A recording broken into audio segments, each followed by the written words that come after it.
I know how the professional golfer feels for saying, "You're on the clock." Many thanks to the UK Athletics Hall of Fame Committee for this wonderful honor, and for my family and your love. Thanks for being here. I do want to pay tribute to some former coaches. One was a gentleman by the name of Frank Britton. He was the principal of the grade school in the coal mining camp where I grew up in Harlan County. He was the teacher of the 8th grade, and he was a basketball coach. In early September, we started basketball practice, and by the middle of September, we were playing games against other grade schools in Harlan County. There was no gymnasium in any grade school in Harlan County. We played outside on dirt courts, and in the corner of that dirt court was a scorekeeper standing at a blackboard with chalk and an eraser to record the score as a play took place. After playing 4 years of grade school basketball, and my coach, he was insistent that we play fast break basketball, and that's where I learned to play. And it didn't last long, and I moved on to Harlan High School. I lived in the county, but I knew a gentleman by the name of Joe Gilley. He coached the football team, the basketball team, and the baseball team. He was responsible for Wallace Wawa Jones attending the University of Kentucky, who played football. He was a member of the Fabulous Five, and they won NCAA titles under Coach Rupp. Now the time comes that Dick Parsons needs to make a decision about where you're going to school.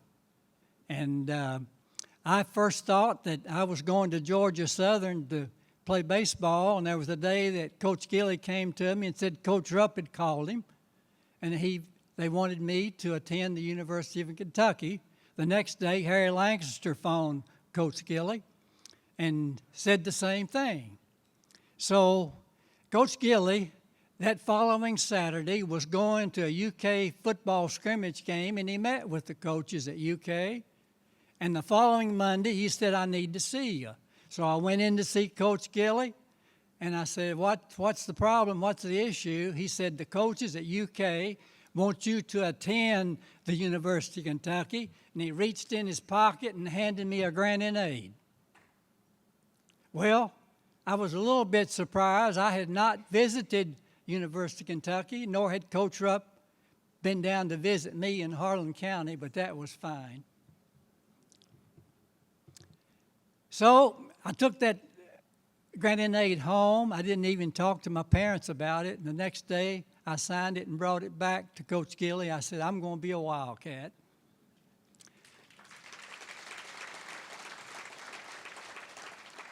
And it was later in the fall that I'd lived in an old boarding house in Harlan County in the mining community on Silkstocking Road. And I wasn't the owner of the mine, and I didn't have a job at that mine. But then there was a Sunday that I left that old boarding house, checked into Kincaid Hall, and it was smaller than this platform. And I was already homesick. Coach Rupp had a meeting that Sunday later in the afternoon. So I and the other freshmen attended that meeting, and Coach Rupp didn't like meetings anyway. He talked just briefly about the basketball program, the importance of going to class, and he said, "Make damn sure you go to church every Sunday." So I did. That freshman year was probably the toughest of my life because we were not eligible to play varsity basketball, but we worked out against that team often, scrimmaging. And it was always the October 15th that basketball practice would start, and that was D-Day. So as freshmen, we would scrimmage, and Coach Rupp had scheduled a scrimmage game with the varsity toward the end of October. It wasn't too long until they were going to be playing. And I guess that we had scrimmaged an hour and a half, and I thought it would never end, but the score was tied. We could compete with the varsity squad because we had Billy Ray Lickert, and he was from Lafayette, and Lafayette had won the high school state tournament the past spring. We had a pretty good basketball team, you know, just as freshmen. So Coach Rupp wanted to end that practice session then, but he turned to Harry Lancaster and said, well, what should we do? And Harry Lancaster really didn't care. He didn't have any comment about it. And Coach Rupp finally said, well, let's just play 5 more minutes, which we did. And after that 5 minutes, the Frost team was still ahead. So as I left to walk by, I heard Coach Rupp making some comment about, you damn guys are just piddling around. And you're just fiddling around. And I truly believe that that was the day and the time that that team came to be known as the Fiddlin' Five.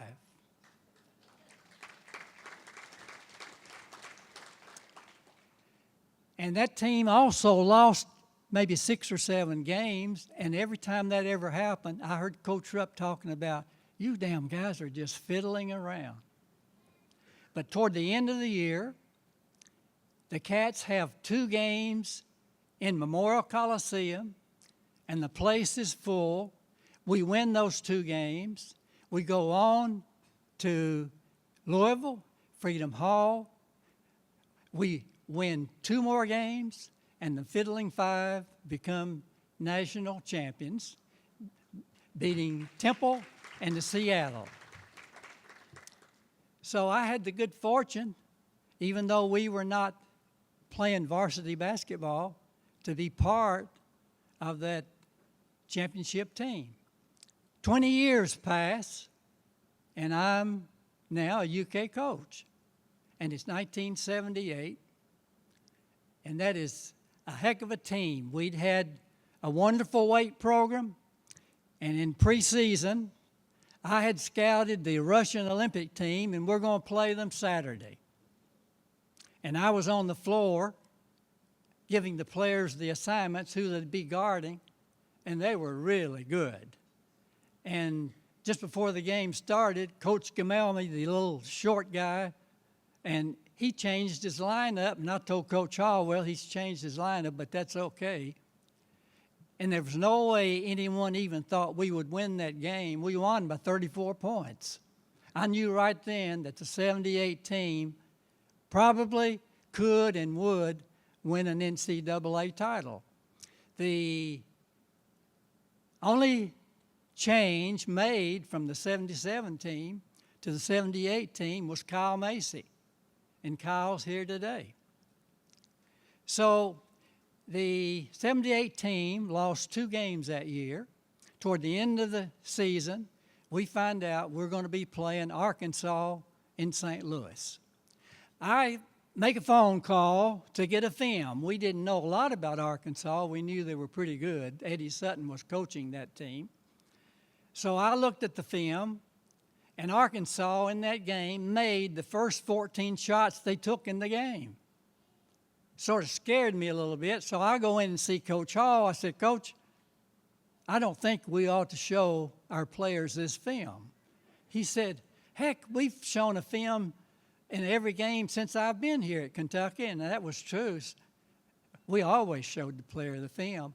I said, well, the frame of mind we're in, we're going to win the game, but let's not do anything that would change our frame of mind or our attitude.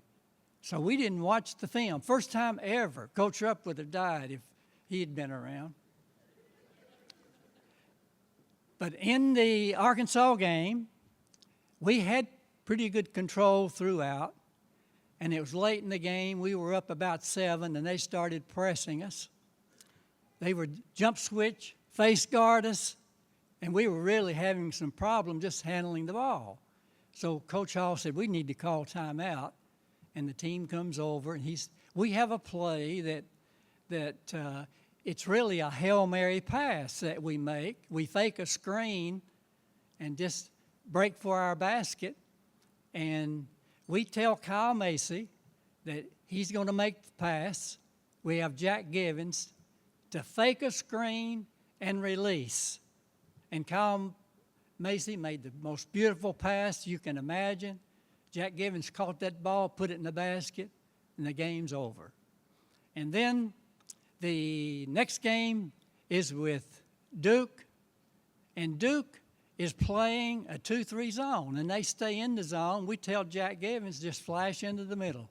And you remember probably what happened. Jack Givens scores 41 points. They never did really try to guard him, and the middle was open. So Dick Parsons then had the chance for another NCAA title as a coach. And so I know my time's running out. Thank you so much for being here. This is a wonderful evening. God bless America.